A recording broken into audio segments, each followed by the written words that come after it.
গত 8 তারিখ ঈদের প্রচণ্ড ভিড় থাকায় সঞ্চয়পত্রের পেমেন্ট আসে আমার কাছে, ভাউচার আসে। আমার কাছে টাকা না থাকায় আমি তাদেরকে বললাম যে একটু ওয়েট করেন। তারপরে যখন মেনমেস থেকে আমাদের টাকা আসলো, তারপরে কিছুক্ষণ পর আমি তাদেরকে নাম ধরে ডাকি। তারপরে সামনে দাঁড়ানো ব্যক্তি বলছে যে আমি। তারপরে আমি ভাউচারের নিচের সাইন দেখে নিশ্চিত হলাম যে না, সাইন করা আছে, এবং আমি তাকে টাকা দিয়ে দিলাম।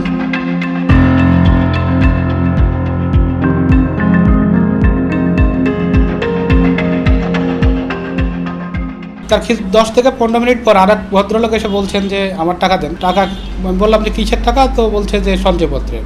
তো কী নাম? তো আব্দুল কাইয়ুম। তো আমি বললাম যে টাকা তো অলরেডি পেড হয়ে গেছে। তো উনি বললেন না, আমি পাইনি। তারপরে সাথে সাথে ম্যানেজার স্যারের রুমে ওনাকে নিয়ে আসলাম। এসে সিসি ফুটেজ দেখি যে টাকাটা নিয়ে গেছে ও লোকটা আসলে প্রতারক, এবং প্রতারণার মাধ্যমেই আমাদের কাছ থেকে 6,16,000 টাকা নিয়ে চলে গেছে। অগ্রণী ব্যাংকের যে কর্মকর্তার মাধ্যমে এই ঘটনাটি ঘটেছে, উনি থানায় এসেছিলেন, তার বক্তব্য আমরা শুনেছি। উনি যে সিসিটিভির ফুটেজ আমাদের দিয়েছিলেন তা আমরা পর্যালোচনা করেছি।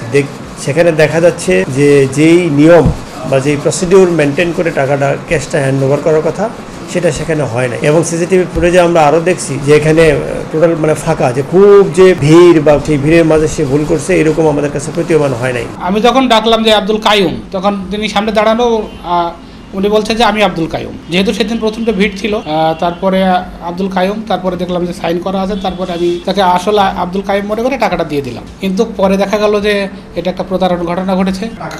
আব্দুল কাইয়ুম পরবর্তীতে আমি কিছুক্ষণ পর তার টাকা তাকে দিয়ে দেওয়া হয়। তাকে সঞ্চয়পুর থেকে লোক আসে এবং তাকে ডিটেক্ট করা হয় যে তিনি অরিজিনাল আব্দুল কাইয়ুম।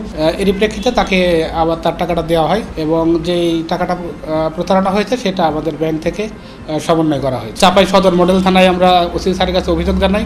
তারপর একটা সাধারণ ডায়েরি করে আমরা বিভিন্ন আইন নিয়ন্ত্রণকারী সংস্থার কাছে, র্যাব, ডিবি, এগুলো প্রেরণ করা হয়, এবং সেটা তারা আশ্বস্ত করেছেন যে এটা উদ্ধারের চেষ্টা চলছে। তার অভিযোগের ভিত্তিতে, অভিযোগ না ঠিক, সে একটা জিডি করেছেন, ওই জিডির ভিত্তিতে আমরা এটার তদন্ত কার্যক্রম আমরা চালাচ্ছি, এবং ওই ব্যক্তিকে ফাইন্ড আউট করার জন্য আমরা বিভিন্ন সিসিটিভি ফুটেজ পর্যালোচনা করেছি, এবং এই তার ফুটেজটি আমরা বিভিন্ন সোশ্যাল মিডিয়াতেও আমরা এটি স্প্রেড করে দিয়েছি, যাতে করে তাকে আইডেন্টিফিকেশন করা যায়। আর আপাতত দৃষ্টিতে আমাদের মনে হয়েছে সে আমাদের এলাকার না, বাইরের কোথাও থেকে এসে হয়তো এটা করতে পারে। তবে এটা একটা সাসপিসিয়াস ম্যাটার, যেহেতু সে করতে পারে নাই, অর্থাৎ তার প্রসিডিউরটা ঠিক ছিল না। আমরা সন্ধ্যের তালিকায় কাউকে উড়িয়ে দিচ্ছি না। গত 8/4/2024 তারিখে সঞ্চয়পত্রের পেমেন্ট বিষয়ে 6,16,200 টাকার একটা প্রতারণার ঘটনা ঘটে।